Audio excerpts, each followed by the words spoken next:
달빛 아래 사연 한수 채널 구독자 여러분, 오늘도 시청해주셔서 감사합니다. 행복하고 즐거운 시간 되시길 바라며 오늘의 사연 시작하겠습니다.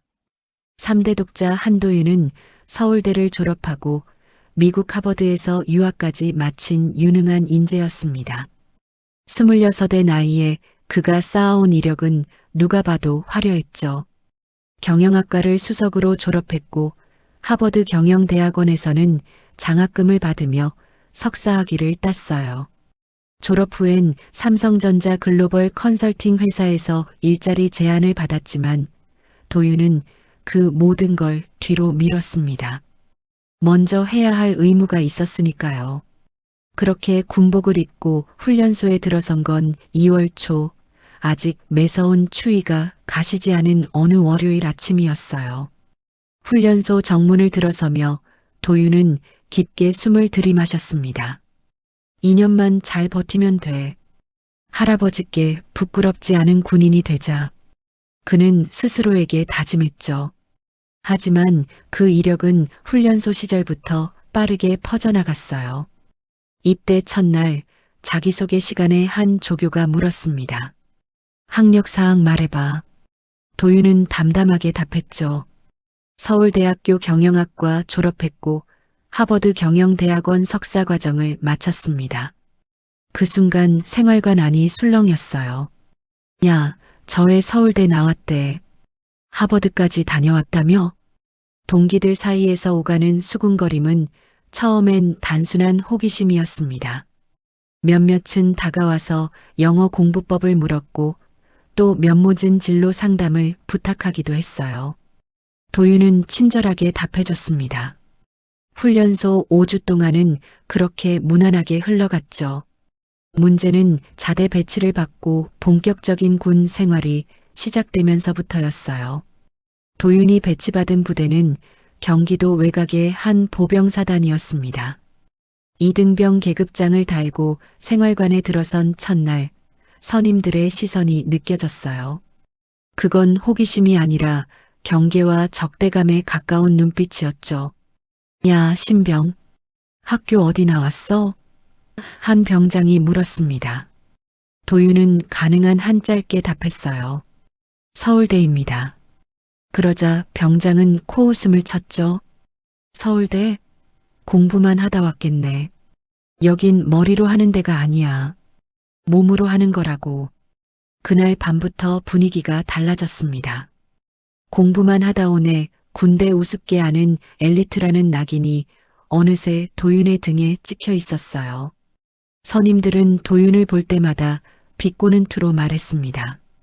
하버드에선 총 쏘는 법 안 가르쳐 주던데? 엘리트 양반이 왜 여기서 고생이야? 도윤은 일부러 더 조용히, 더 성실하게 생활했어요. 아침 점호 30분 전에 일어나 내무실을 깨끗이 정리했습니다.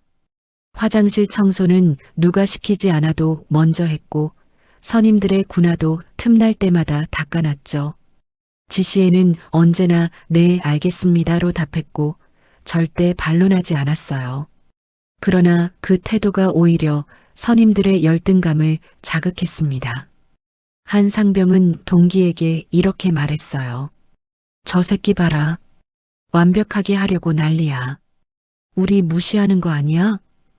도윤의 성실함은 그들에겐 도전으로 보였던 겁니다. 밤마다 시작되는 조롱은 점점 노골적으로 변했어요. 야, 하버드면 총 대신 연필 들어야지. 한 선임이 도윤의 어깨를 툭 치며 던진 말이었습니다. 서울대 나와서 이등병 달고 있는 기분이 어때? 창피하지? 또 다른 선임은 비웃듯 물었죠. 도윤은 고개를 숙이고 죄송합니다라고만 답했어요. 처음엔 말뿐이었어요.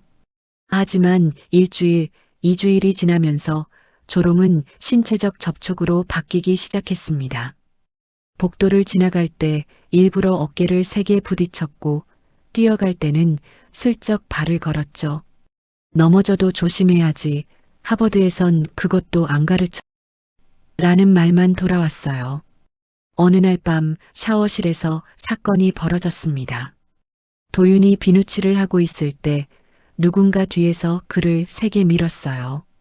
도윤은 균형을 잃고 타일 바닥에 미끄러지며 손바닥을 세게 찧었죠. 손바닥에서 피가 났지만 도윤은 아무 말도 하지 않았습니다. 그저 일어나 샤워를 마치고 나왔을 뿐이에요. 이를 악물고 버티는 이유는 단 하나였어요. 6.25 전쟁 참전용사 출신인 할아버지 한상철에게만큼은 걱정을 끼치고 싶지 않았기 때문입니다.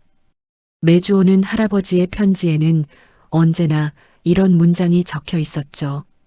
도윤아, 군대는 남자를 만드는 곳이다. 할아버지처럼 당당한 군인이 되거라. 내가 자랑스럽다. 도윤은 그 편지를 읽을 때마다 눈시울이 뜨거워졌어요. 할아버지는 도윤의 유일한 가족이었습니다. 부모님은 도윤이 어릴 때 교통사고로 세상을 떠났고 할아버지가 홀로 그를 키웠죠. 가난했지만 할아버지는 도윤의 교육만큼은 포기하지 않았어요. 공부해라. 그게 내가 세상과 당당히 맞설 수 있는 유일한 무기다. 할아버지의 그 말을 믿고 도윤은 악착같이 공부했습니다. 그래서 견뎠어요. 조롱도, 폭력도, 모욕도 모두 참아냈습니다. 하지만 도윤은 몰랐어요. 이건 시작에 불과하다는 걸, 그리고 곧 훨씬 더 끔찍한 일이 벌어지리라는 사실을 말이죠. 가혹행위의 중심에는 이재훈 상병이 있었어요. 24살의 이재원은 현직 국회의원의 외동아들로 태어나 어릴 때부터 안 되는 게 없던 삶을 살아왔습니다. 초등학교 때는 성적이 나빠도 좋은 중학교에 특례 입학을 했고 고등학교 때는 아버지의 힘으로 해외 연수를 다녀왔죠. 대학도 기부금 입학이라는 소문이 돌았지만 그의 아버지는 그런 소문을 단번에 묻어버릴 만큼 강력한 권력을 가지고 있었어요. 군대에 오기 전까지 이재훈은 단 한 번도 누군가에게 복종해 본 적이 없었습니다. 오히려 항상 명령하는 쪽이었죠. 그런 그가 군대에서 선임에게 고개 숙이고 명령받고 청소하고 기합받는 일상을 받아들일 일이 없었어요. 처음 몇 달은 참았습니다. 아버지가 말했으니까요. 1년 8개월만 참아라. 그 후엔 내가 원하는 모든 걸 해줄 테니. 하지만 시간이 지날수록 이재훈의 내면에는 분노가 쌓여갔어요. 자신보다 못한 놈들에게 굽신거려야 한다는 사실이 그를 미치게 만들었죠. 그러던 중 도윤이 들어왔습니다. 서울대 하버드 출신이라는 소문을 들은 순간 이재훈의 눈빛이 달라졌어요. 저런 놈이 여기서 고개 숙이고 있네. 이재훈에게 도윤은 완벽한 표적이었습니다. 자신이 평생 질투했던 진짜 엘리트를 짓밟을 수 있는 기회였으니까요. 이재훈의 곁에는 김태성이라는 동기가 있었어요. 25살의 김태성은 입대 전 지방 조직폭력배로 활동했던 전력이 있었습니다. 폭력에 익숙했고 위계질서를 본능적으로 이해하는 사람이었죠. 그는 군대에서 살아남으려면 강한 놈 옆에 붙어야 한다는 걸 알고 있었어요. 김태성은 이재훈이 국회의원 아들이라는 사실을 알게 된 후 노골적으로 그에게 붙었습니다. 형님, 제가 형님만 믿고 갑니다. 나중에 전역하면 형님 아버님 밑에서 일하고 싶습니다. 김태성의 말에 이재훈은 만족스러운 미소를 지었죠. 마침내 자신을 형님이라 부르는 부하가 생긴 겁니다. 둘의 결합은 위험했어요. 이재훈은 머리를 쓰고 김태성은 손을 놀렸습니다. 생활관에서 이 둘을 건드리는 사람은 아무도 없었죠. 선임들조차 이재훈의 배경을 알고는 함부로 대하지 못했어요. 그날 밤은 유난히 어두웠습니다. 소등 후 1시간쯤 지났을 때 이재훈이 김태성에게 눈짓했어요. 야, 하버드 좀 데려와. 김태성은 씩 웃으며 도윤의 침상으로 다가갔습니다. 야, 한도윤. 나와봐. 도윤은 잠에서 깨어 눈을 비볐어요. 무슨 일입니까? 말 많으니까 그냥 따라와. 김태성의 목소리는 낮았지만 위협적이었습니다. 도윤은 불길한 예감이 들었지만 거부할 수 없었어요. 선임의 명령을 거역하면 더 큰 화가 돌아온다는 걸 이미 배웠으니까요. 두 사람은 도윤을 생활관 뒤편으로 끌고 갔습니다. 그곳은 CCTV 사각지대였어요. 이재훈은 이미 그 사실을 파악하고 있었죠. 건물 뒤편의 좁은 공간, 가로등 불빛도 제대로 들지 않는 어둠 속이었습니다. 너 요즘 기분 좋아 보이던데? 이재훈이 도윤을 보며 말했어요. 아닙니다. 그런 적 없습니다. 도윤은 고개를 숙이고 답했죠. 거짓말하지 마. 서울대, 하버드 나온 놈이 우리 같은 애들이랑 군대 생활하는 게 얼마나 웃기냐? 이재훈의 목소리에는 비웃음이 가득했어요. 그런 생각 해본 적 없습니다. 저는 그냥 도윤이 말을 잇기도 전에 김태성의 주먹이 날아왔습니다. 복부에 정확히 꽂힌 주먹에 도윤은 신음을 삼키며 몸을 구부렸어요. 말대꾸하지 마. 형님이 물어보시면 대답만 해. 조롱은 순식간에 폭력으로 바뀌었습니다. 김태성은 앞에서 발로 도윤의 다리를 걷어찼고 도윤은 그대로 무릎을 꿇었어요. 이게 내 자리야. 바닥에 엎드려 있는 게. 김태성이 도윤의 머리를 짓밟듯 눌렀습니다. 이재훈은 뒤에서 팔짱을 끼고 지켜보고 있었어요. 마치 구경하듯 즐기듯 말이죠. 야, 태성아. 적당히 해. 흔적 남으면 안 돼. 알겠습니다, 형님. 김태성은 능숙하게 도윤의 급소를 피해가며 가격했습니다. 겉으로 드러나지 않을 곳만 골라서 때렸죠. 폭력은 10분 넘게 이어졌어요. 도윤은 비명 한 번 제대로 지르지 못했습니다. 김태성이 입을 막았으니까요. 소리 지르면 죽는 줄 알아. 그 협박에 도윤은 이를 악물고 고통을 참았어요. 마침내 김태성이 숨을 고르며 뒤로 물러났을 때 이재훈이 천천히 다가왔습니다. 그는 쪼그리고 앉아 도윤의 얼굴을 들어 올렸어요. 눈 좀 제대로 떠봐. 세상 그렇게 만만하지 않아. 너 같은 놈들이 공부 잘한다고 우쭐대는 꼴 보면 구역질 나거든. 그 순간이었어요. 이재훈이 주머니에서 무언가를 꺼냈습니다. 작은 손전등이었죠. 하지만 그게 전부가 아니었어요. 손전등 끝부분이 뾰족하게 개조되어 있었습니다. 이거 알아? 아버지가 호신용으로 주신 건데 쓸 데가 없더라고. 도윤의 눈이 커졌어요. 잠깐 그건 말을 마치기도 전에 강한 충격이 도윤의 얼굴을 덮쳤습니다. 정확히 왼쪽 눈 부위였어요. 이재훈은 개조된 손전등으로 도윤의 눈을 강타했던 겁니다. 도윤은 비명을 지르지도 못한 채 뒤로 쓰러졌어요. 왼쪽 눈에서 터져나오는 고통은 상상을 초월했습니다. 눈앞이 하얗게 변했다가 이내 완전한 어둠으로 바뀌었죠. 도윤은 눈을 감싸쥐고 바닥을 굴렀어요. 형님, 이거 좀 심한 거 아닙니까? 김태성조차 당황한 목소리로 물었습니다. 괜찮아. 어차피 사고로 처리될 거야. 우리 아버지가 다 알아서 하실 거라고. 이재원은 태연하게 손전등을 주머니에 넣으며 말했어요. 도윤은 한쪽 눈의 시력을 영구적으로 잃게 됐습니다. 그날 밤 그는 의무실로 실려갔지만 의무병은 간단한 응급처치만 했을 뿐이에요. 사건은 즉시 야간 훈련 중 넘어져 다친 사고로 기록됐습니다. 누구도 진실을 말하지 않았죠. 사흘이 지났습니다. 한상철은 손주 면회를 가기 위해 옷장에서 오래된 정장을 꺼내 입었어요.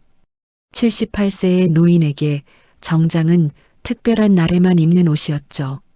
손주의 얼굴을 보러 가는 날이 바로 그런 날이었습니다. 상철은 거울 앞에서 넥타이를 매며 혼잣말을 했어요. 도윤이가 얼마나 컸을까? 군복 입은 모습 보면 정말 의젓하겠지. 그는 6.25 전쟁 당시 입었던 군복 사진을 떠올렸습니다. 자신도 저렇게 젊었던 시절이 있었다는 게 신기했죠. 면회 가방에는 도윤이 좋아하는 초코파이와 육포를 가득 채웠어요. 군대에서 단 것을 얼마나 그리워하는지 상철은 너무 잘 알고 있었습니다. 전쟁터에서 배급받은 초콜릿 한 조각이 얼마나 소중했는지 그 기억은 70년이 지난 지금도 생생했으니까요. 현관을 나서려던 순간 전화벨이 울렸습니다. 상철은 가방을 내려놓고 수화기를 들었어요. 여보세요? 한상철 어르신이십니까? 낯선 남자의 목소리였습니다. 그렇습니다. 누구시죠? 이등병 한도윤의 상사 박현수라고 합니다. 전화 너머 목소리는 건조하고 빨랐어요. 상철의 가슴이 철렁 내려앉았습니다. 군대에서 갑자기 전화가 온다는 건 좋은 소식이 아니라는 걸 그는 알고 있었어요. 무슨 일입니까? 우리 도윤이한테 무슨 일 생긴 겁니까? 상철의 목소리가 떨렸어요. 아닙니다. 큰일은 아니고요. 오늘 면회는 어렵겠습니다. 예, 면회요? 왜 안 됩니까?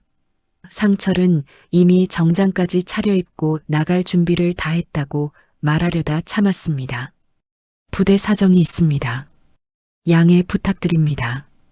부대 사정이라니 그게 무슨 말입니까? 제가 손주 보러 가는데. 상철이 다급하게 물었지만 박현수는 같은 말만 반복했어요. 부대 사정입니다. 다음 주에 다시 오시는 게 좋겠습니다. 상사님, 우리 도윤이 다친 겁니까? 아픈 겁니까?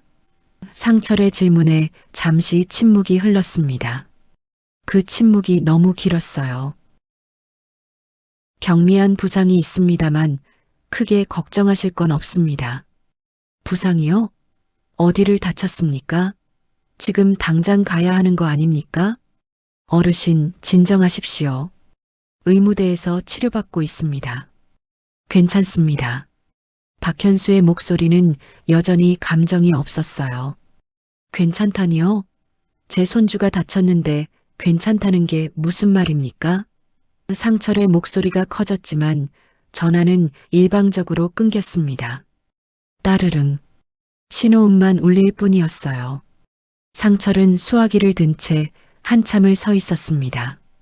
손이 떨렸어요. 뭔가 잘못됐다는 직감이 온몸을 파고들었죠. 경미한 부상이라는 말이 계속 머릿속을 맴돌았습니다.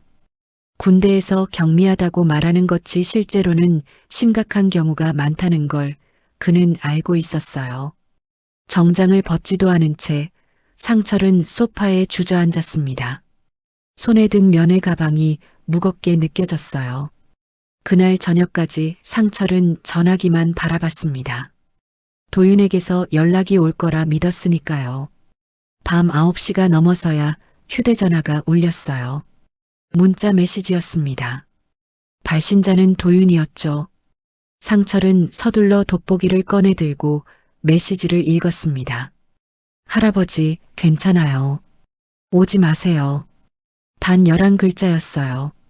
하지만 상철은 그 짧은 문장 속에서 뭔가 절박한 것을 느꼈습니다. 괜찮다는 말, 오지 마세요라는 부탁. 이 두 문장은 서로 모순됐어요. 정말 괜찮다면 왜 오지 말라고 하는 걸까요? 상철은 그 순간 6.25 전쟁터의 한 장면을 떠올렸습니다. 1953년 7월 격전지였던 강원도 어느 고지에서였어요. 총탄 세례를 받고 쓰러진 전우가 있었습니다.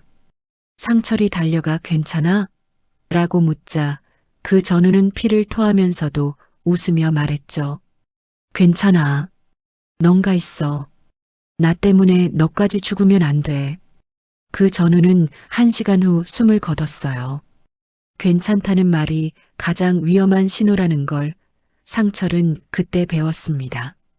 사람들은 정말 위험할 때 오히려 괜찮다고 말한다는 것을요. 사랑하는 사람을 걱정시키고 싶지 않아서 혹은 더 이상 도움받을 수 없다는 절망감 때문에 말이죠. 상철의 손이 떨렸어요. 문자를 다시 읽고 또 읽었습니다. 괜찮아요. 오지 마세요. 이 문장 속에는 분명 도윤의 비명이 숨어 있었어요. 도움을 청하면서도 동시에 할아버지를 보호하려는 손주의 마음이 느껴졌습니다. 안 돼. 이건 아니야. 상철은 자리에서 일어났어요. 그는 즉시 답장을 보냈습니다. 도윤아, 할아버지가 내일 갈게. 걱정하지 마. 하지만 답장은 오지 않았습니다. 도윤은 더 이상 메시지에 답하지 않았어요. 그날 밤 상철은 잠을 이루지 못했습니다. 침대에 누워 천장을 바라보며 온갖 생각이 머릿속을 스쳤어요. 경미한 부상이라고 했는데 정말 경미한 걸까? 왜 면회를 못 오게 하는 거지? 도윤이는 왜 오지 말라고 하는 걸까? 새벽 4시 상철은 더 이상 참을 수 없었습니다. 그는 침대에서 일어나 옷을 챙겨 입었어요. 지팡이를 짚고 현관문을 나서며 중얼거렸죠. 도윤아, 할아버지가 간다. 조금만 기다려라. 동이 트기 전 상철은 부대로 향하는 버스에 몸을 실었습니다. 2시간이 넘는 거리였지만 그는 한시도 눈을 붙이지 못했어요. 창밖으로 스쳐 지나가는 풍경을 보며 그는 계속 기도했습니다. 제발 우리 도윤이가 무사하게 해주십시오. 버스 안에서 상철은 주머니 속 낡은 사진 한 장을 꺼냈어요. 도윤이 초등학교에 입학하던 날 찍은 사진이었습니다. 새 책가방을 메고 환하게 웃고 있는 도윤의 모습이 그곳에 있었죠. 상철은 그 사진을 쓰다듬으며 눈시울을 붉혔습니다. 할아버지가 지켜줄게. 반드시 지켜줄게. 그의 다짐은 단단했어요.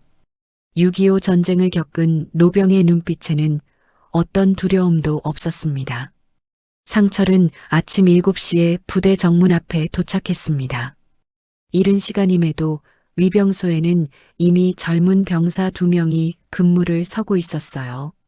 상철은 지팡이를 짚고 천천히 다가갔습니다. 여기 면회 온 사람인데요. 위병 중 한 명이 상철을 힐끗 보더니 물었어요. 면회 신청하셨습니까? 아니요. 어제 전화를 받았는데 급하게 와야 할 것 같아서요. 손주가 다쳤다고 해서. 상철의 말에 위병은 고개를 저었습니다. 면회 신청 안 하시면 안 됩니다. 돌아가십시오. 제발 부탁입니다. 손주가 이등병 한도윤이라고 하는데 확인만이라도 해주시면. 상철이 간곡히 부탁했지만 위병은 단호했어요. 규정이 그렇습니다. 면회자 명단에 없으면 출입 불가입니다. 명단이요? 어제 전화로 면회 못 온다고만 했지 명단에 올리라는 말은 없었는데요. 위병은 컴퓨터 화면을 확인하더니 말했습니다. 한도윤, 여기 면회 제한 대상자로 등록돼 있네요. 면회 제한이요? 그게 무슨 말입니까? 상철의 목소리가 커졌어요. 저는 할아버지입니다. 보호자인데 왜 면회를 못합니까? 저도 잘 모르겠습니다만 여기 시스템에 그렇게 나와 있습니다. 부대 사정이 있으신 것 같으니 생활관에 전화해 보시는 게. 생활관 전화번호 좀 알려주십시오. 상철이 다급하게 말했지만 위병은 고개를 저었어요. 그것도 함부로 알려드릴 수 없습니다. 민원실로 가십시오. 상철은 지팡이를 짚고 민원실로 향했습니다. 민원실은 본관 1층에 있었어요. 문을 열고 들어서자 30대로 보이는 군무원이 책상에 앉아 있었습니다. 무슨 일로 오셨습니까? 손주 한도윤 면회를 왔는데 위병소에서 면회 제한 대상자라고 하더군요. 무슨 일인지 알 수 있을까요? 상철의 질문에 군무원은 컴퓨터를 두드렸어요. 잠시 후 화면을 보더니 말했습니다. 아, 한도윤 이등병. 현재 의무대에서 치료 중이라 면회가 어렵습니다. 치료 중이라고요? 뭘 다쳤습니까? 심각한 겁니까? 상철이 다급히 물었지만 군무원은 무심하게 답했어요. 자세한 내용은 저도 모릅니다. 훈련 중 부상이라고만 나와 있네요. 그럼 의무대라도 가서 확인할 수 있습니까? 가족이시면 가능은 한데 지금 의무대에 계신지는 확실하지 않습니다. 상철은 참았던 화가 치밀어 올랐어요. 요즘 애들 집에서 유난 떠는 경우 많습니다. 군무원이 동료에게 하는 말이 상철의 귀에 들렸습니다. 뭐라고 하셨습니까? 상철이 되물었지만 군무원은 시치미를 뗐죠. 아닙니다. 제 말이 아니라 상철은 더 이상 말해봐야 소용없다는 걸 깨달았어요. 그는 민원실을 나와 부대 안을 천천히 걸었습니다. 의무대가 어디인지 물어가며 지팡이를 짚고 한 걸음 한 걸음 옮겼죠. 의무대로 가는 길, 상철은 생활관 건물들을 지나쳤어요. 그때 건물 앞에서 2명의 병사가 담배를 피우며 서 있는 게 보였습니다. 이재훈과 김태성이었죠. 둘은 상철을 보더니 서로 눈빛을 주고받았어요. 저 영감, 한도윤 할아버지 아닌가? 김태성이 작은 목소리로 물었습니다. 맞는 것 같은데. 하버드 할아버지 오셨네. 이재훈이 비웃듯 말했어요. 둘은 일부러 상철이 지나가는 길목에 서서 그를 힐끔거리며 웃었습니다. 상철은 그 시선을 느꼈어요. 하지만 아무 말도 하지 않고 그냥 지나쳤습니다. 지금 중요한 건 도윤을 만나는 것뿐이었으니까요. 의무대에 도착한 상철은 간호장교를 만났습니다. 20대 후반으로 보이는 여군 대위였어요. 무슨 일로 오셨습니까? 손주 한도윤을 만나러 왔습니다. 여기 있다고 들었는데요. 한도윤, 잠깐만요. 간호장교는 차트를 뒤적이더니 난처한 표정을 지었어요. 지금은 면회가 어려울 것 같습니다. 왜 어렵습니까? 제가 할아버지인데 손주 얼굴도 못 봅니까? 상철의 목소리가 떨렸습니다. 간호장교는 잠깐 상철을 바라보다가 시선을 피했어요. 그녀의 눈빛에는 미안함과 두려움이 섞여 있었습니다. 죄송합니다. 저도 지시를 따라야 해서요. 누구 지시입니까? 대체 우리 손주한테 무슨 일이 있는 겁니까? 상철이 목소리를 높이자 간호장교는 주위를 둘러봤어요. 아무도 없는 걸 확인하고는 조용히 말했습니다. 어르신, 제가 이런 말씀드리면 안 되는데. 도윤 씨 눈을. 그녀가 말을 잇기도 전에 누군가 의무대 문을 열고 들어왔습니다. 박현수 상사였어요. 어르신, 여기서 뭐 하십니까? 박현수의 목소리는 차갑게 식어 있었습니다. 제 손주 보러 왔습니다. 당신이 어제 전화한 사람이요? 그렇습니다만 면회는 안 된다고 말씀드렸을 텐데요. 안 되는 이유를 모르겠소. 제가 보호자인데 왜 손주를 못 봅니까? 상철이 따졌지만 박현수는 단호했어요. 부대 규정입니다. 환자 상태가 안정될 때까지는 외부인 접촉을 제한하고 있습니다. 외부인이요? 제가 외부인입니까? 할아버지가 외부인이란 말이요? 박현수는 대답하지 않았어요. 대신 간호장교를 바라보며 말했습니다. 대위님, 업무에 집중하시죠. 간호장교는 고개를 숙이고 안쪽으로 들어갔습니다. 상철은 그녀가 들고 있던 서류 뭉치를 흘끗 봤어요. 서류 사이로 보인 단어 하나. 외상성 시신경 손상. 상철의 온몸이 얼어붙었습니다. 시신경 손상. 그 말이 무엇을 의미하는지 그는 너무 잘 알고 있었어요. 6.25 전쟁 당시 포탄 파편에 눈을 다친 전우들을 수없이 봤습니다. 그들 대부분은 시력을 잃었죠. 도윤이가 눈을 다쳤소? 상철이 떨리는 목소리로 물었습니다. 박현수는 잠시 망설이다 말했어요. 경미한 부상입니다. 곧 나아질 겁니다. 경미하다고요? 시신경 손상이 경미하단 말이요? 어르신, 흥분하지 마십시오.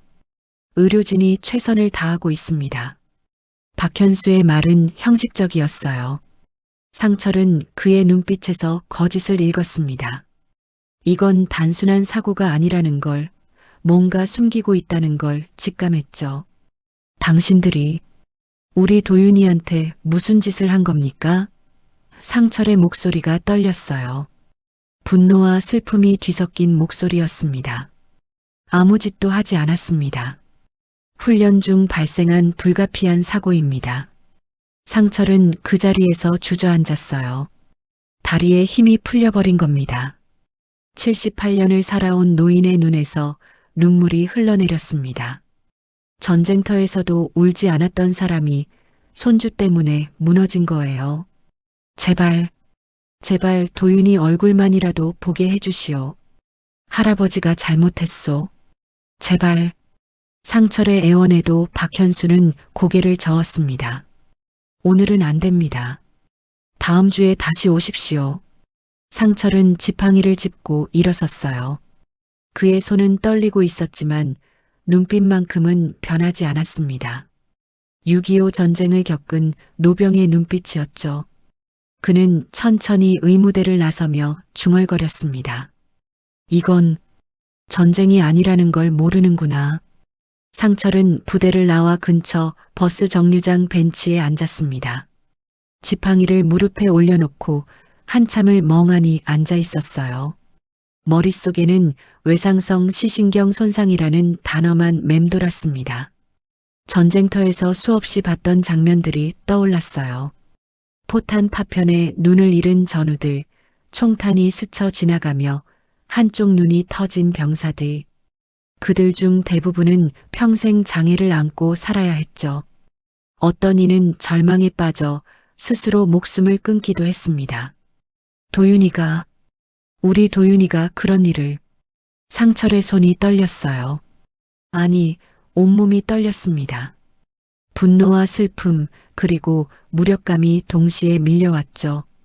그때 문득 한 가지 생각이 스쳤습니다. 훈련 중 사고라고? 거짓말이야. 저들 눈빛이 그걸 말해주고 있었어.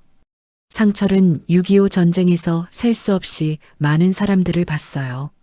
진실을 말하는 사람과 거짓말하는 사람을 구별하는 건 어렵지 않았습니다. 박현수 상사의 눈빛, 간호장교의 회피하는 시선, 그리고 생활관 앞에서 자신을 비웃던 두 병사의 표정. 모든 게 하나로 연결됐어요. 이건 사고가 아니야. 누군가 우리 도윤이를. 상철은 주머니에서 낡은 지갑을 꺼냈습니다. 지갑 안에는 오래된 사진 한 장이 있었어요. 흑백 사진이었죠. 1953년 전쟁이 한창이던 시절 촬영된 사진이었습니다. 25살의 젊은 상철이 군복을 입고 전우 5명과 함께 찍은 사진이었어요. 사진 속 전우들의 이름을 하나씩 떠올렸습니다. 김태성, 박준호, 이동혁, 최민수, 정우진. 그들은 모두 상철과 같은 조에서 싸웠던 동료들이었어요. 생사를 함께한 전우들이었죠. 그중 김태성의 얼굴에 상철의 손가락이 멈췄습니다. 태성은 상철의 가장 절친한 친구였어요. 강원도 어느 고지 전투에서 상철을 구하고 그 자리에서 전사했죠. 상철은 그날 태성의 품에서 꺼낸 편지를 아직도 기억했습니다. 상철아, 만약 내가 죽으면 우리 아들을 부탁한다. 내가 살아남아서 우리 아들을 지켜줘. 그게 태성의 마지막 부탁이었어요. 상철은 약속을 지켰습니다. 전쟁이 끝난 후 태성의 아들을 찾아갔어요. 당시 5살이었던 그 아이는 아버지 없이 자라고 있었죠.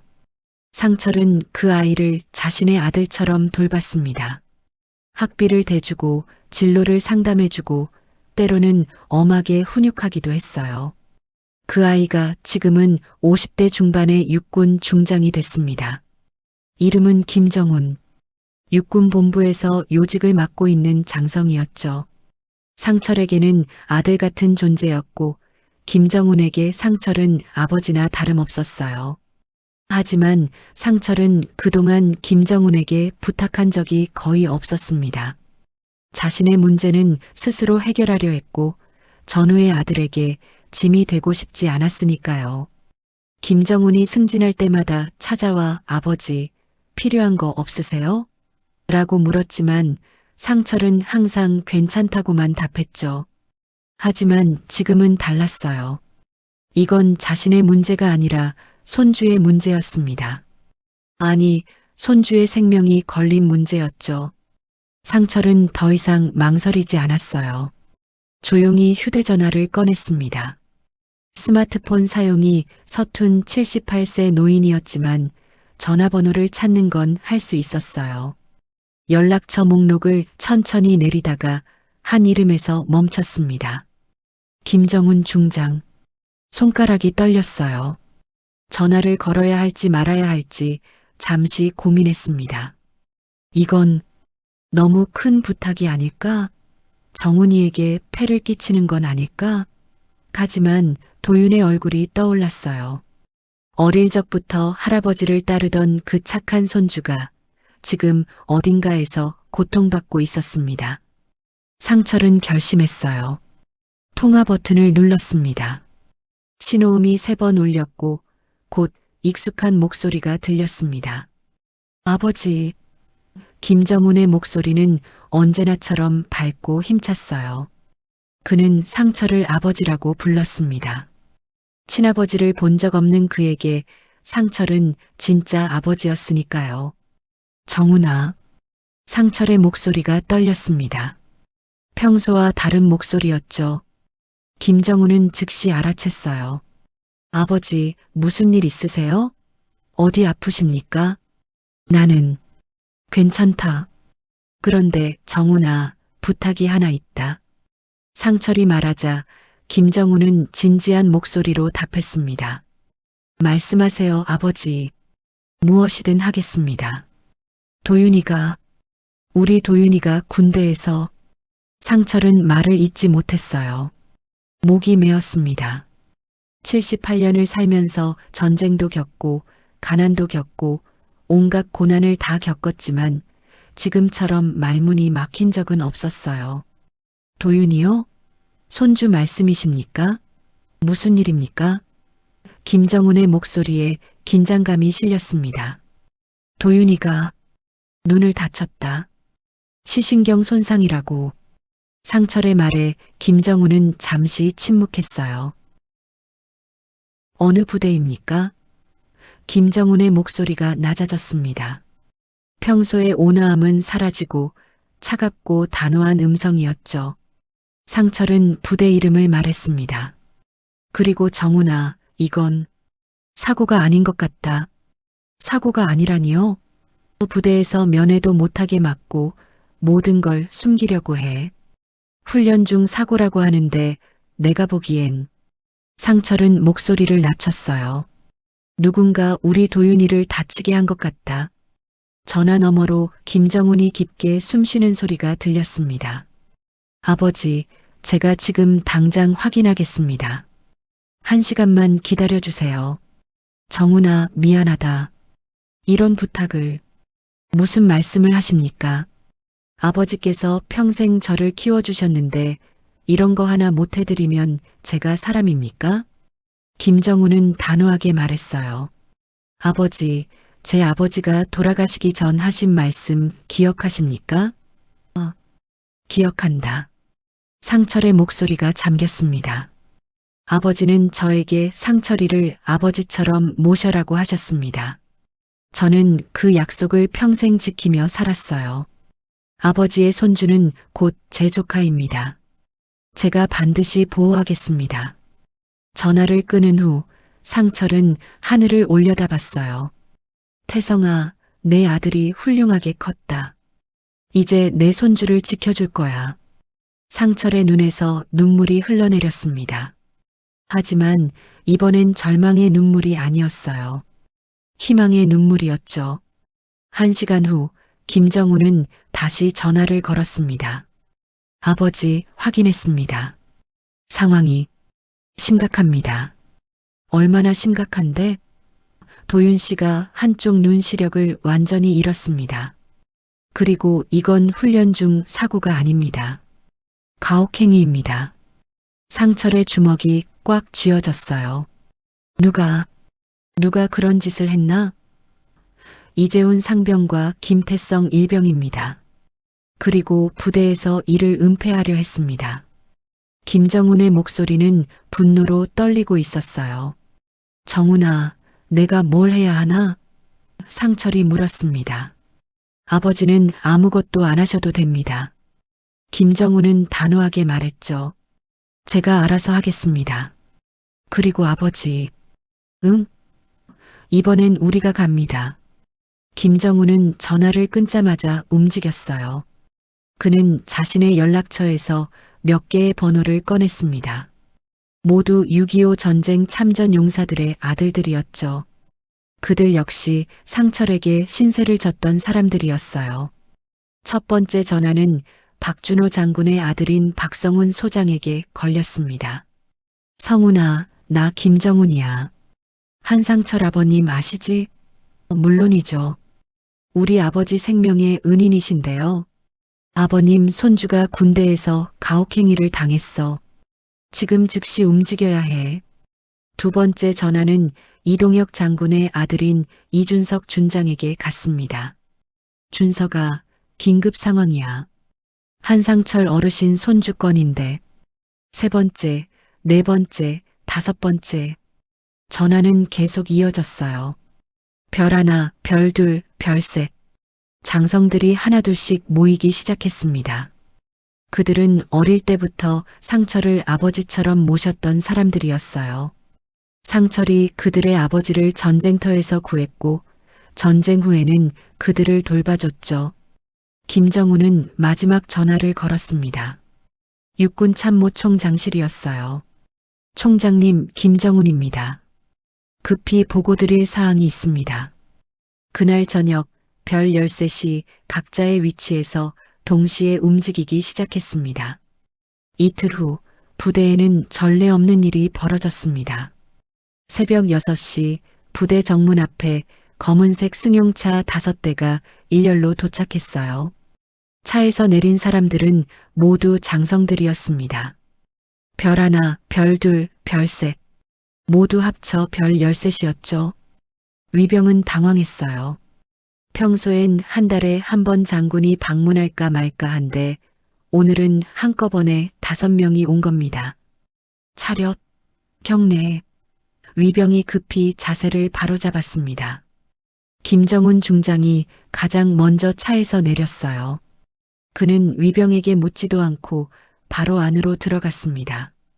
뒤따라 박성훈 소장, 이준석 준장, 최민호 준장, 정우철 준장이 줄지어 들어왔죠.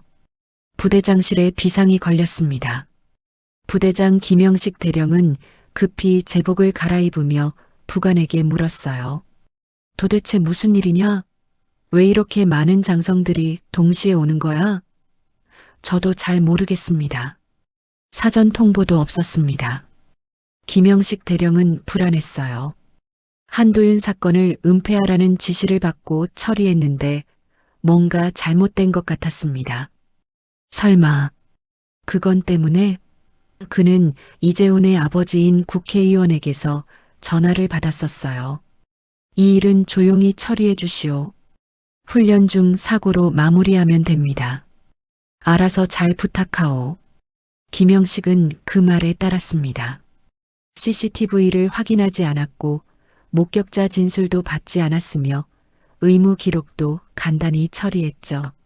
모든 게 국회의원의 힘으로 해결될 거라 믿었어요. 하지만 지금 상황은 예상과 달랐습니다. 김정훈 중장이 부대장실 문을 열고 들어왔어요. 뒤따라 4명의 장성이 함께 들어왔습니다. 김영식 대령은 급히 경례했죠. 충성, 부대장 김영식 대령입니다. 편하게 하시죠. 김정훈의 목소리는 차갑게 식어 있었어요. 중장님, 무슨 일로 오셨습니까? 김영식이 조심스럽게 물었습니다. 한도윤 이등병 사건 때문입니다. 김영식의 얼굴이 굳었어요. 한도윤, 이등병이요? 모르시는 척하지 마십시오. 열흘 전 이 부대에서 한도윤 이등병이 시력을 잃는 사건이 발생했습니다. 훈련 중 사고로 보고됐죠? 김정훈의 눈빛이 날카로웠습니다. 그건 정말 훈련 중 사고였습니다. 야간 훈련 중 넘어져서 김영식이 변명하려 했지만 박성훈 소장이 끼어들었어요. 거짓말입니다. 우리는 이미 모든 걸 파악했습니다. CCTV 기록 삭제, 목격자 진술 조작, 의무 기록 축소 모두 확인했습니다. 김영식은 입술을 깨물었어요. 그건 이재훈 상병과 김태성 일병이 한도윤 이등병을 집단 폭행했고 그 과정에서 한도윤 이등병의 왼쪽 눈에 심각한 손상을 입혔습니다. 맞습니까? 이준석 준장이 물었습니다. 저는 자세한 내용은 모릅니다. 보고받은 게 아니라 보고를 조작한 겁니다. 김정훈이 책상을 탁 쳤어요. 대령, 당신은 지금 군 기강을 무너뜨렸습니다. 가혹행위를 은폐하고 피해자를 방치했으며 가해자를 보호했습니다. 김영식은 변명할 말이 없었어요. 그는 고개를 숙였습니다. 죄송합니다. 죄송하다고 끝날 문제가 아닙니다. 지금 당장 감찰팀과 군법무팀이 들어옵니다.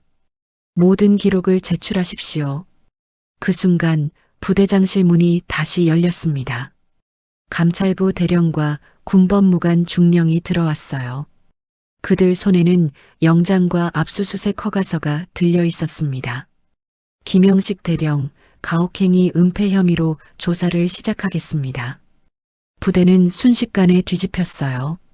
감찰팀은 생활관, 의무대, 행정실을 동시에 수색했습니다.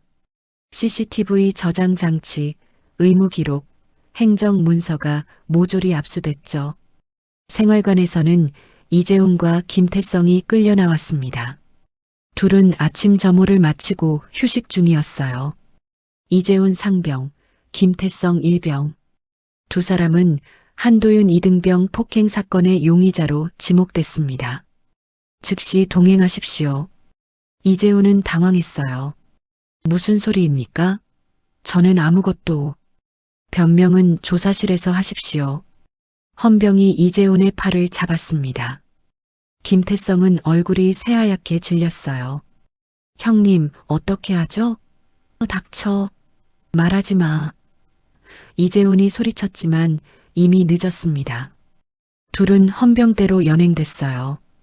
조사실은 따로 분리됐습니다. 김태성이 먼저 조사를 받았죠. 김태성 일병, 열흘 전밤 11시경 생활관 뒤편에서 무슨 일이 있었습니까? 김태성은 처음엔 부인했어요. 아무 일도 없었습니다. 거짓말입니다.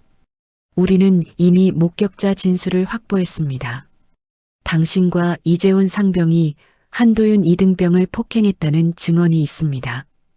군법무관이 서류를 내밀었습니다. 김태성은 서류를 보고 당황했어요. 같은 생활관 병사 중 한 명이 그날 밤 창문으로 그 장면을 목격했던 겁니다. 그 병사는 두려워서 말하지 못했지만 감찰팀이 들어오자 진술했죠.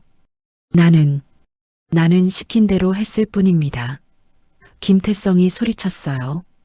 누가 시켰습니까? 이재훈 상병입니다. 저는 그냥 따라만 했어요. 김태성은 가장 먼저 무너졌습니다.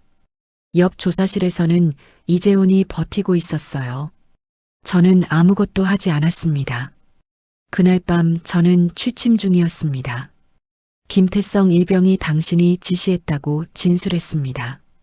군법무관이 말하자 이재훈은 비웃었죠. 그 말을 믿습니까? 김태성은 조폭 출신입니다. 저를 끌어들이려는 거예요. 그렇다면 왜 김태성이 당신을 지목하겠습니까? 모르겠습니다. 아마 저를 질투해서. 이재훈은 끝까지 오만했습니다. 하지만 증거는 계속 나왔어요. 삭제됐다고 생각한 CCTV 기록이 복구됐습니다. 생활관 뒤편은 사각지대였지만 그곳으로 가는 복도는 찍혀 있었죠.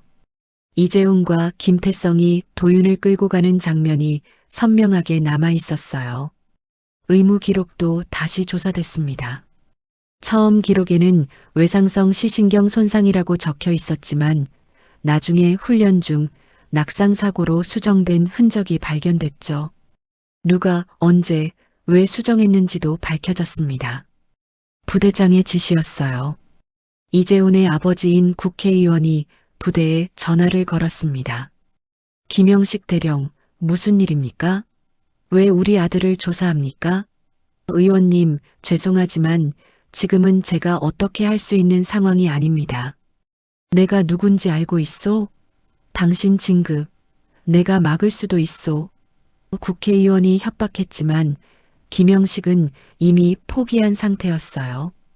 의원님, 이번엔 별 13시 움직였습니다. 제가 어떻게 하겠습니까? 별 13시라니 그게 무슨 소리요? 장성 13명이 동시에 이 사건을 조사하고 있습니다. 저도 이미 끝났습니다. 김영식의 목소리는 체념으로 가득했어요. 국회의원은 급히 다른 곳에 전화를 걸었습니다. 자신과 친분이 있는 예비역 장군에게였죠.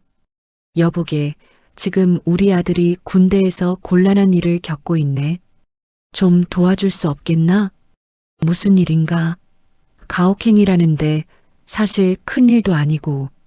가혹행위? 자네 아들이 가해자인가? 그게 그렇다고는 하는데 사실은. 국회의원이 말을 흐렸습니다. 자네 지금 누가 움직이는지 아나? 예비역 장군이 물었어요. 누가 움직이는데? 한상철 어르신 때문이야. 한상철? 그게 누군가? 국회의원은 그 이름을 처음 들었습니다. 6.25 참전 용사시네. 그분 손주가 피해자야. 그리고 그분은 현역 장성 10명 이상의 아버지나 다름없는 분이지. 자네가 이길 수 없어. 예비역 장군은 단호하게 말했어요. 이번엔 손 떼는 게 좋을 거야. 국회의원은 전화를 끊고 멍하니 앉아 있었습니다. 자신의 권력이 무용지물이 된 순간이었어요. 부대에서는 조사가 계속됐습니다. 이재훈은 결국 수갑이 채워졌고 김태성은 자백서를 작성했습니다. 부대장 김영식 대령은 직무정지 명령을 받았고 부대는 사실상 해체 수순에 들어갔죠. 김정훈 중장은 의무대로 향했습니다. 도윤을 만나러 간 겁니다. 병실 문을 열자 도윤이 침대에 누워 있었어요. 왼쪽 눈에는 붕대가 감겨 있었습니다. 한도윤 이등병. 김정훈이 부드럽게 불렀습니다. 도윤은 고개를 돌렸어요. 누구십니까? 나는 김정훈이라고 하네. 자네 할아버지. 아들이나 마찬가지인 사람이야. 도윤의 눈이 커졌습니다. 할아버지께서 한상철 어르신이 자네를 걱정하셔서 나를 부르셨네. 이제 괜찮아. 모든 게 밝혀질 거야. 김정훈은 도윤의 어깨를 가볍게 두드렸습니다. 도윤은 처음으로 안도의 한숨을 쉬었어요. 그리고 눈물을 흘렸습니다. 사흘 후 상철은 부대에서 연락을 받았습니다. 어르신, 이제 손주분을 면회하실 수 있습니다. 전화를 받은 상철은 즉시 부대로 향했어요. 이번에는 누구도 그를 막지 않았습니다. 부대 정문에 도착하자 위병이 먼저 경례했어요. 어르신, 안으로 모시겠습니다. 상철은 지팡이를 짚고 천천히 걸었습니다. 위병이 그의 옆에서 천천히 따라오며 길을 안내했죠. 의무대 앞에 도착했을 때 김정훈 중장이 기다리고 있었습니다. 아버지. 김정훈은 상철을 보자마자 깊게 고개를 숙였어요. 상철은 그의 손을 잡았습니다. 고맙다, 정훈아. 아버님께서 해주신 것에 비하면 아무것도 아닙니다. 김정훈의 목소리가 떨렸어요. 도윤이는 어떤가? 상철이 조심스럽게 물었습니다. 안으로 들어가 보십시오. 기다리고 있습니다. 상철은 병실 문 앞에 섰습니다. 손잡이를 잡은 손이 떨렸어요. 문을 열기가 두려웠습니다. 손주가 어떤 모습일지, 얼마나 고통받았을지 상상만 해도 가슴이 찢어지는 것 같았죠. 깊게 숨을 들이마시고 상철은 문을 열었습니다. 병실 안에는 도윤이 침대에 앉아 있었어요. 왼쪽 눈에는 여전히 붕대가 감겨 있었지만 오른쪽 눈으로 할아버지를 바라보고 있었습니다. 할아버지, 도윤의 목소리가 떨렸어요. 상철은 지팡이를 벽에 기대 세우고 도윤에게 다가갔습니다. 도윤아, 더 이상 말을 잇지 못했어요. 상철의 눈에서 눈물이 흘러내렸습니다. 도윤도 울었어요. 죄송합니다, 할아버지. 제가 잘못했습니다. 아니다. 내가 뭘 잘못했니? 상철은 도윤을 꼭 안았습니다. 78세 노인의 품은 여전히 따뜻했어요. 한참을 그렇게 있다가 상철은 도윤을 천천히 떼어놓았습니다. 도윤의 얼굴을 자세히 봤어요. 왼쪽 눈의 붕대, 여윈 얼굴, 핏기 없는 입술, 모든 게 상철의 가슴을 찔렀습니다. 아프니? 상철이 물었어요. 이제는 괜찮습니다. 도윤이 억지로 웃으며 답했습니다. 거짓말하지 마라. 할아버지한테까지 거짓말하지 마. 상철의 목소리는 부드러웠지만 단호했어요. 도윤은 고개를 숙였습니다. 많이 아팠습니다. 육체적으로도 아팠지만 마음이 더 아팠어요. 마음이 제가 공부를 잘한 게 죄가 된 것 같았어요. 서울대를 나온 게, 하버드를 다녀온 게 모두 저를 괴롭히는 이유가 됐습니다. 도윤의 목소리가 떨렸어요. 처음엔 참았습니다. 할아버지께서 당당한 군인이 되라고 하셨으니까요. 그런데 참을수록 더 심해졌어요. 조롱이 폭력이 됐고 폭력은 결국 이렇게 됐습니다. 그래도 할아버지께는 말씀드리고 싶지 않았어요. 할아버지께서 걱정하실까봐, 그리고 할아버지께 실망을 드릴까봐. 도윤은 말을 잇지 못하고 흐느꼈습니다. 상철은 도윤의 손을 꼭 잡았어요. 도윤아, 잘 들어라. 상철의 목소리는 낮지만 힘이 있었습니다.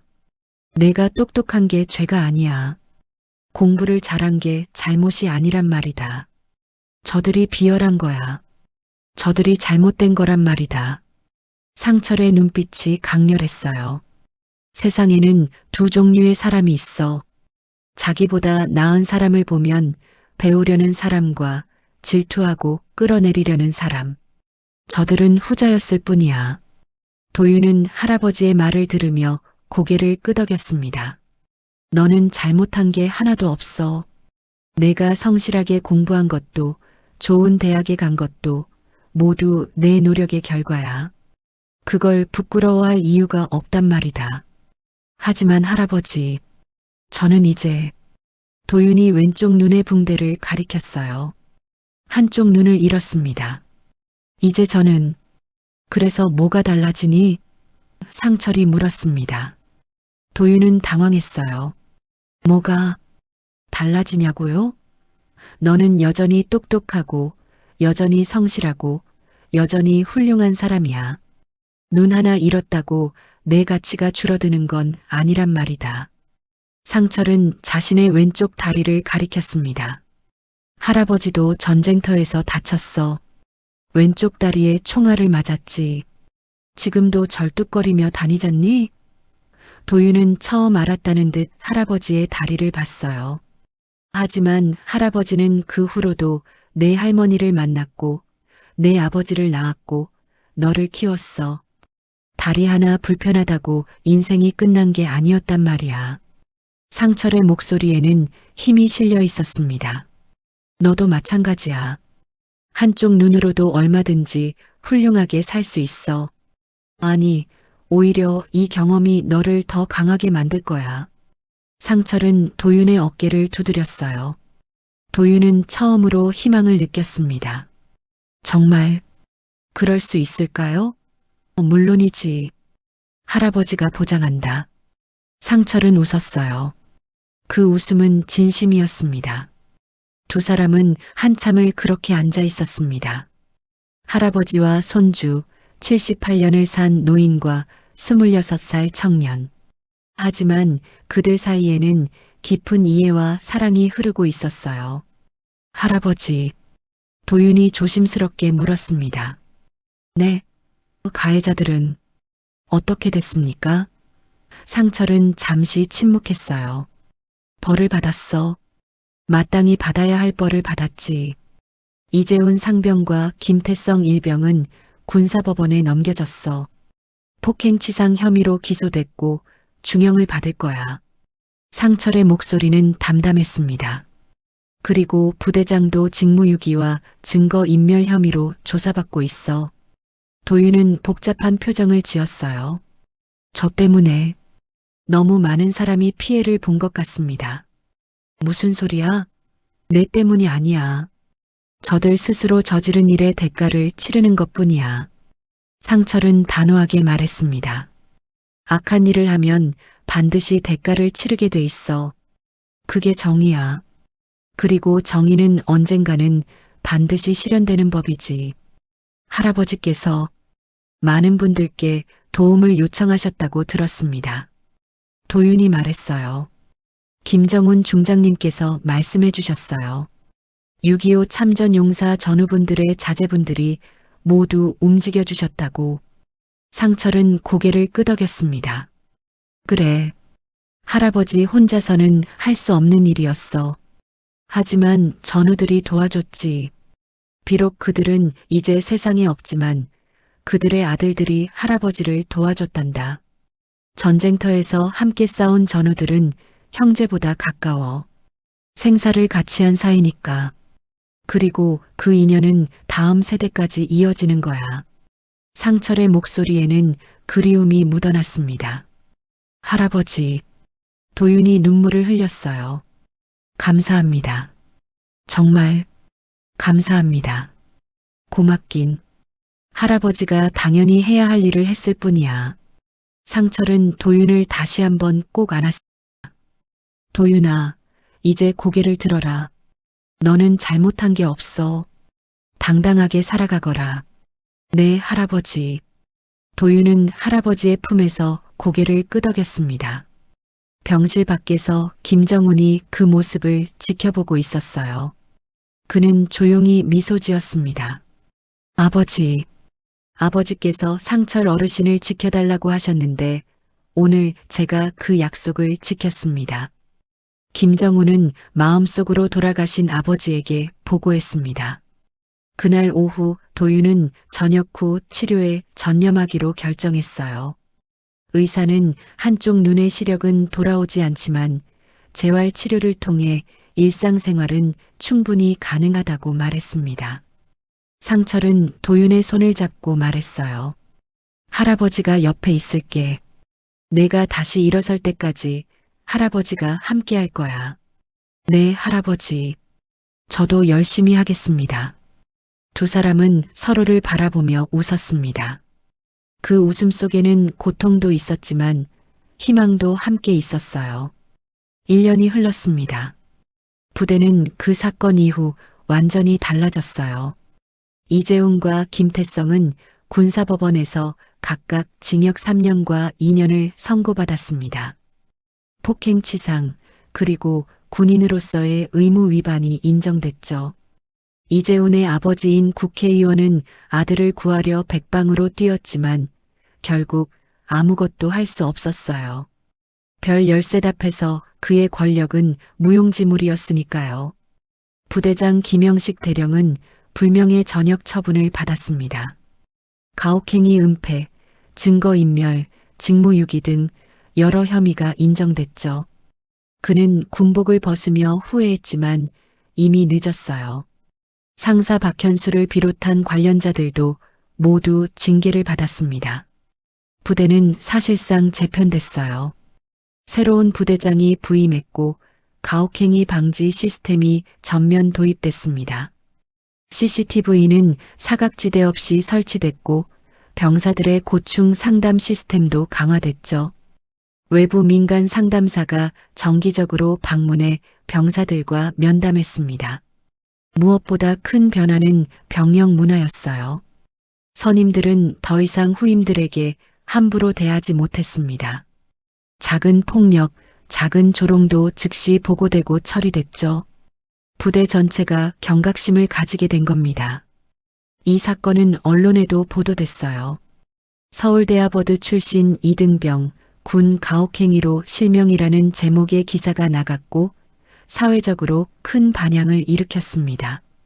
국방부는 재발 방지 대책을 발표했고 국회에서는 군 인권보호법 개정안이 통과됐어요. 하지만 정작 도윤은 조용히 회복에 집중하고 있었습니다. 전역 후 그는 재활 치료를 받으며 천천히 일상으로 돌아갔어요. 한쪽 눈으로 세상을 본다는 건 생각보다 어려웠습니다. 거리 감각이 달랐고 시야가 좁았으며 때로는 어지럼증도 느껴졌죠. 하지만 도윤은 포기하지 않았어요. 매일 아침 할아버지와 함께 산책을 하며 재활 운동을 했습니다. 처음엔 계단을 내려가는 것도 힘들었지만 시간이 지나면서 점점 나아졌어요. 석 달쯤 지나자 일상생활은 거의 불편 없이 할 수 있게 됐습니다. 상철은 매일 손주 곁을 지켰어요. 도윤이 좌절할 때마다 옆에서 힘을 북돋아줬습니다. 할아버지도 전쟁터에서 다쳤지만 이렇게 잘 살았잖니? 너도 할 수 있어. 상철의 말 한마디 한마디가 도윤에게는 큰 힘이 됐어요. 반년쯤 지났을 때 도윤은 다시 공부를 시작했습니다. 한쪽 눈으로도 책을 읽을 수 있었고 컴퓨터도 사용할 수 있었어요. 처음엔 금방 피곤해졌지만 조금씩 적응해 나갔습니다. 도윤은 경영 컨설팅 분야로 복귀하기로 결심했어요. 전역 전 받았던 일자리 제안은 여전히 유효했습니다. 회사 측에서는 도윤의 사정을 알고도 기꺼이 그를 받아들였죠. 우리가 필요한 건 당신의 눈이 아니라 당신의 머리입니다.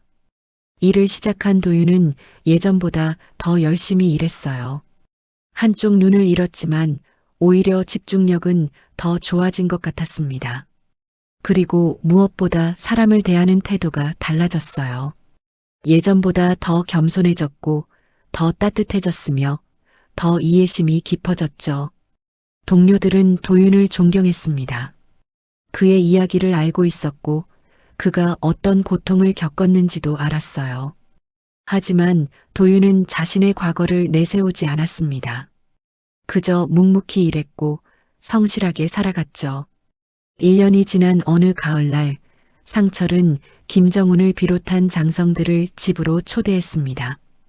6.25 참전용사 전우들의 기일을 맞아 제사를 지내는 날이었어요.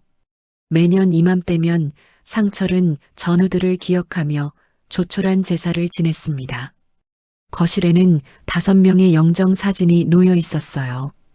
김태성, 박준호, 이동혁, 최민수, 정우진. 모두 전쟁터에서 목숨을 잃은 전우들이었습니다. 그들의 아들들이 이제 장성이 되어 이 자리에 모였죠. 김정훈 중장, 박성훈 소장, 이준석 준장, 최민호 준장, 정우철 준장. 5명의 장성이 정복을 입고 경건하게 절을 올렸습니다. 그들은 아버지의 얼굴을 사진으로만 봤지만 상처를 통해 아버지의 이야기를 들으며 자랐어요. 제사가 끝난 후 상철은 그들과 함께 차를 마셨습니다. 여러분 아버지들은 정말 훌륭한 군인이었어요. 나라를 지키기 위해 목숨을 바쳤죠. 상철의 목소리는 떨렸어요. 덕분에 우리가 이렇게 평화롭게 살고 있습니다. 김정훈이 말했습니다. 그리고 아버지, 이번에 도윤 씨를 도울 수 있어서 정말 다행이었습니다. 우리 아버지들도 하늘에서 기뻐하셨을 겁니다. 그래요. 여러분 덕분에 우리 도윤이가 다시 일어섰어요. 상철은 감사의 마음을 전했습니다. 아버지, 도윤 씨는 지금 어떻게 지내십니까? 박성훈이 물었어요. 잘 지내고 있어요. 회사에 다니면서 열심히 일하고 있답니다. 상철은 자랑스럽게 말했습니다. 한쪽 눈으로도 훌륭하게 살아가고 있어요. 오히려 예전보다 더 성숙해진 것 같아요. 그때 현관문이 열렸어요. 도윤이 퇴근해서 돌아온 겁니다.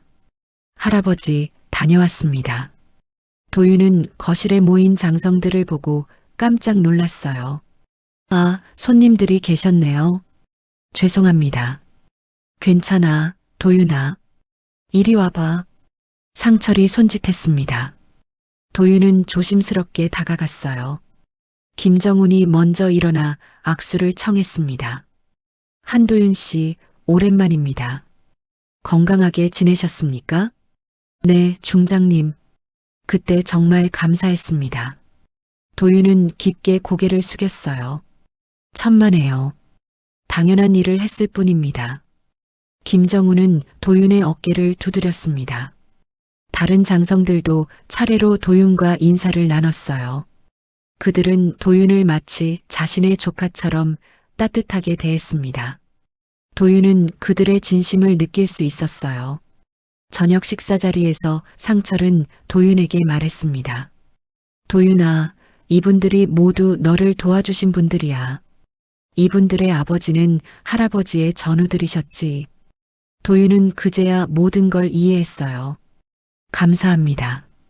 정말 어떻게 감사를 드려야 할지 모르겠습니다. 도윤의 목소리가 떨렸습니다. 감사는 우리가 드려야죠. 이준석 준장이 말했어요. 한상철 어르신께서 우리 아버지들을 지켜주셨고 우리를 키워주셨으니까요. 전우란 게 그런 겁니다. 최민호 준장이 덧붙였어요. 함께 싸운 인연은 평생 가는 거죠.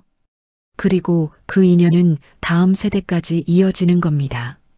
도윤은 그들의 말을 들으며 깨달았어요. 자신이 받은 도움이 단순히 개인적인 호의가 아니라 70년 전 전쟁터에서 맺어진 인연의 연장선이라는 것을요. 식사 후 상철은 도윤과 단둘이 베란다에 나왔습니다. 가을 저녁 공기가 시원했어요. 상철은 하늘을 올려다보며 말했습니다. 도윤아, 할아버지가 너한테 해주고 싶은 말이 있어. 네, 할아버지. 도윤이 할아버지 옆에 섰어요. 나라를 지킨 건 총이 아니야. 상철의 목소리는 깊고 낮았습니다. 총알도 아니고 무기도 아니야. 그럼 뭡니까, 할아버지? 끝까지 사람을 버리지 않은 마음이었어. 상철은 도윤을 바라봤어요. 전쟁터에서 전우가 쓰러지면 우리는 그를 버리고 가지 않았어. 위험해도 힘들어도 함께 데리고 갔지. 그 마음이 우리를 이기게 했어. 그리고 그 마음이 지금까지 이어져 온 거야. 상철의 눈에서 눈물이 흘러내렸습니다. 너도 그랬어. 할아버지가 너를 버리지 않았고 전우들의 아들들이 너를 버리지 않았어. 도윤도 울었어요. 할아버지, 도윤아, 이제 내가 그 마음을 이어가야 해. 상철은 도윤의 손을 잡았습니다. 누군가 힘들어하면 도와주고 누군가 쓰러지면 일으켜 세워주고 끝까지 사람을 버리지 마.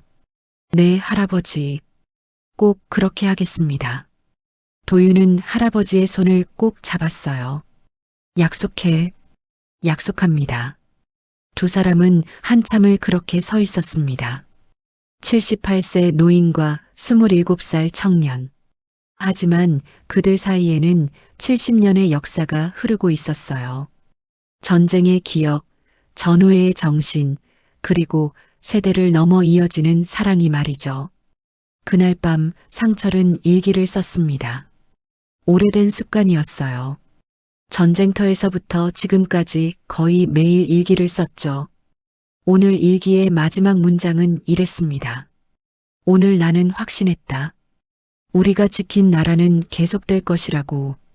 왜냐하면 사람을 버리지 않는 마음이 계속 이어지고 있으니까.